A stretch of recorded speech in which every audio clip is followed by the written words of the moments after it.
वह सुख पक्षी उड़ चला और जा करके बद्रीनाथ की पावन गुफाओं के पास वेद व्यास जी महाराज रहते हैं। उनकी पत्नी बटिका उसी समय सूर्यार्घ दे रही थी। ये ही सूर्य सहस्रांशो तेजो रास जगतपते अनुकंपय माम भक्त्या गृहारार्घ्यम दिवाकरम। सूर्य भगवान को अर्घ दे रही थी। उस पक्षी को कहीं और स्थान नहीं मिला तो भैया उस देवी के मैया के मुख में प्रवेश करके गर्भ में जाकर विराजमान हो गया। समय बीता, शिव जी देख लिए कि हमारा भगत जो है ये सेफ जोन में चला गया है, सही स्थान पर चला गया, तो लौट आए वापस। जैसे देखो चाकू डाकू के पास भी होता है, चाकू डॉक्टर के पास भी होता है, लेकिन डाकू के पास जो चाकू होता है उससे हत्या होती है, लेकिन डॉक्टर के पास जो चाकू होता है उससे किसी का जीवन बच जाता है। वैसे ही ये सब लीलाएं, एक भक्त को जन्म देना है तो इस प्रकार की लीला शिव जी ने की। समय बीता, कालक्रम आगे बढ़ा। लंबा समय जब हो गया, 16 वर्ष होने जा रहे हैं, बार बार वेद व्यास जी प्रार्थना करते हैं, हे बेटा बाहर आओ, तुम्हारी मां को भी कष्ट होता है, तुम कब तक जीव बन के गर्भ में पड़े रहोगे।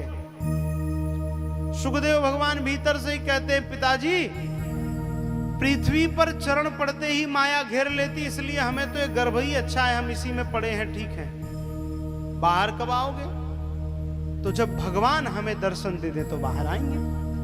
अब महाराज वेद व्यास जी ने भगवान से प्रार्थना की। भगवान आए, सुंदर त्रिभंगी ललित ललाम स्वरूप वैजंती माला पीतांबर धारण करके अपने अधरों पर वंशी धारण किए हुए भगवान खड़े हो गए। सुखदेव भगवान का प्राकट्य हो रहा है। बोलिए सुखदेव भगवान की जय हो। प्रकट हो गए सुखदेव भगवान। भगवान के दर्शन किए।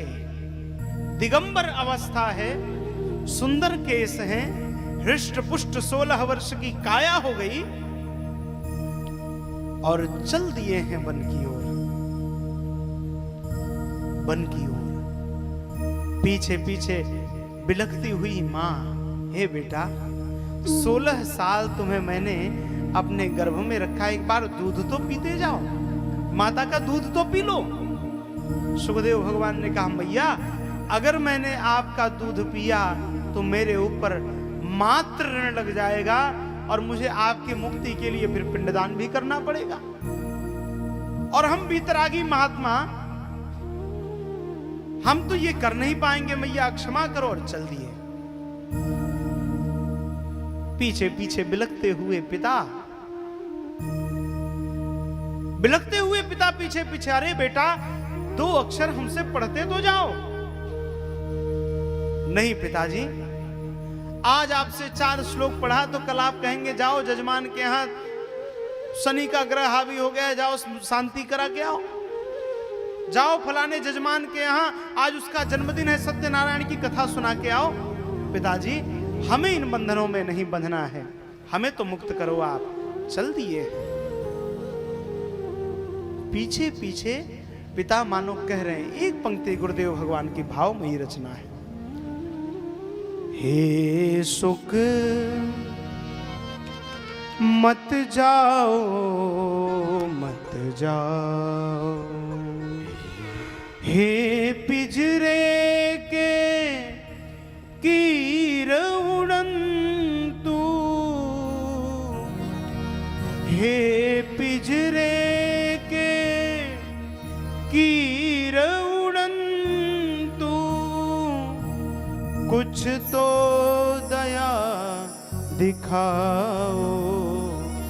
हे सुख मत जाओ मत जाओ, हे सुख मत जाओ मत जाओ, बिलप रही है तेरी माता।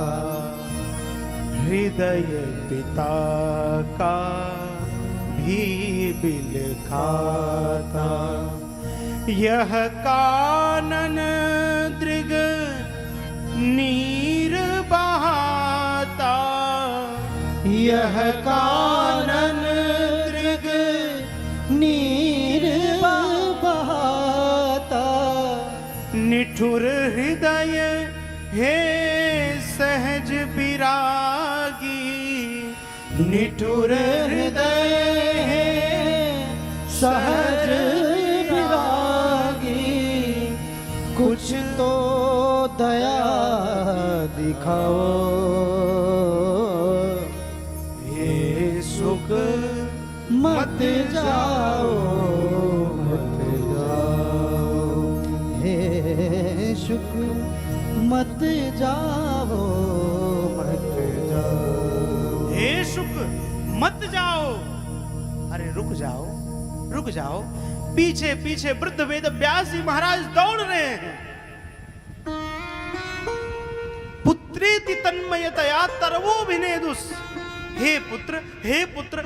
जब इस प्रकार वेद व्यास जी कहते हैं, मनुष्य की बात छोड़ो भैया, वृक्षों में भी दया भर आई और वृक्ष भी डालियां झुका झुका करके सुखदेव को रोक रहे। हे सुखदेव, हमारी डाली पर थोड़ी देर खेल तो लो, हमारी डाली के फल तो खा लो।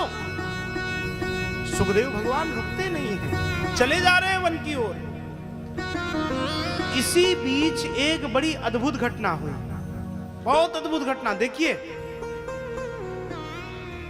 जिस वक्ता के मुख से हम भागवत की कथा को सुनेंगे, सुखदेव भगवान के मुख से, सोचो कि कितना बड़ा बीतरागी है वो। उनके विषय में सुनो। सुखदेव मुनि वन की ओर चले जा रहे हैं। पीछे पीछे वृद्ध पिता, 80 वर्ष से अधिक की अवस्था है, वो जा रहे हैं। जाते जाते रास्ते में एक तालाब पड़ा, एक जलाशय पड़ा।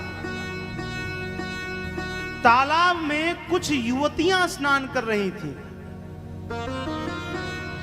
कुछ कन्याएं स्नान कर रही थी। सुखदेव भगवान दिगंबर रहते हैं, कोई वस्त्र नहीं है शरीर पर। उनकी तो वही स्थिति है, सिरहाने हाथ रखते हैं, जमीन पर सो जाते हैं। हम अपना तकिया बिस्तर अपने साथ रखते हैं, कोई आवश्यकता नहीं। चले जा रहे हैं। उन कन्याओं ने सुखदेव जी को देखा। अब आप कल्पना करो, युवतियां स्नान कर रही हों, 16 वर्ष का वयस्क बालक दिगंबर अवस्था में सामने से जा रहा है। उन युवतियों को कोई अंतर नहीं पड़ा, स्नान करते रहे। लेकिन ठीक पीछे पीछे 80 वर्ष की अवस्था के वृद्ध पितामह वेद व्यास जी आ रहे हैं। उनको जब उन कन्याओं ने देखा, स्नान करती हुई बालिकाओं ने देखा, तो अपने अपने वस्त्रों को ठीक करने लगी और जलाशय के बाहर आकर के क्षमा मांगने लगी। वेद व्यास जी ने कहा, बेटियों, मेरी तो इतनी बड़ी अवस्था है, तुम मेरे युवक पुत्र के सामने जरा भी लज्जा नहीं कि स्नान करती रही, और जब मुझे देखा समान हो, मेरे सामने तुम अपने वस्त्रों को व्यवस्थित कर रही हो, कारण क्या है? तब उन कन्याओं ने बहुत सुंदर उत्तर दिया। कहा, पितामह क्षमा करिएगा, आपके सामने हम बोल रही हैं, लेकिन जो यथार्थ है हम वही बोलेंगी। पितामह, आपको पता है कि स्त्री और पुरुष के लक्षण क्या होते हैं, भेद क्या होते हैं, लेकिन आपके वीतरागी पुत्र को स्त्री पुरुष का लक्षण नहीं पता है, उसके लिए सब एक बराबर है। इतना बड़ा वीतरागी। सुखदेव भगवान वन की ओर चले गए।